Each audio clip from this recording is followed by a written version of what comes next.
Good morning friends, happy Sunday.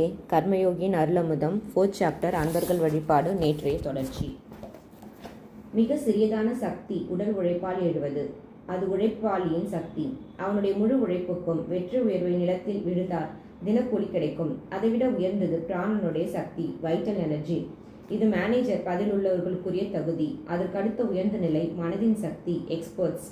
தொழில் நுணுக்க வல்லுநருடைய சக்தி அது.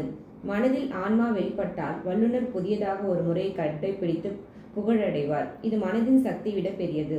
பிராணனின் உள்ள ஆன்மா வெளிப்பட்டால் அடுத்த உயர்ந்த நிலை சக்தி எழும். அது சிப்பாயின் தைரியம், IAS அதிகாரி நேர்மையிலிருந்து எழும் சுதந்திரமான தைரியம்.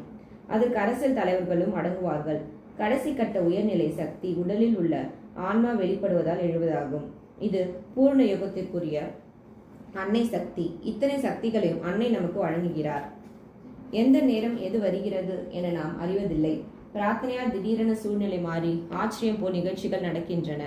அன்னையிடமிருந்து வருவது ஒரு காரியத்தை பூர்த்தி செய்து மின்னல் போல மறையும். அதே சக்தி நம்முள்ளிருந்து எழுந்தால் அது நிரந்தரமாக இருக்கும். இந்த கடைசி கட்ட பூர்ணயோக சக்தி உடலிலிருந்து எழுவதால் அதிக வலு உள்ளது. அதுவே இடையறாத அன்னை நினைவை சாதிக்கும். நாமுள்ள நிலையிலிருந்து அதை எட்ட நினைப்பது அறிவுடைமையோ என்று நினைக்கலாம். மனம் இடையராது நினைவை நாடினால் அது நம் முயற்சிக்கு சித்திக்கும் என பொருள். மனம் அதை நாடாதவருக்கு அது இல்லை. மனம் அதை நாடுகிறது. அடிக்கடி இடையராத நினைவு வேண்டும் என்று தோன்றுகிறது என்றால் பலிக்கும் வித்துள்ளது என பொருள். அதற்குரிய முயற்சி பலன் தரும். இந்நினைவு ஓரளவு இதற்குரிய சக்தியை தரும். நாம் உள்ள நிலையில் மற்றவர்களை விட அதிகமாக சாதிக்க இது உதவும். நாம் செய்யும் காரியங்களில் இதுவரை நம் கண்ணில் படாதவை படும். எந்த தொழிலுக்கு முதன்முறையாக போனாலும் அங்கு இதுவரை பெயர் எடுத்தவர்களை விட அதிகமாக சாதிக்க முடியும் என்பதை காணலாம்.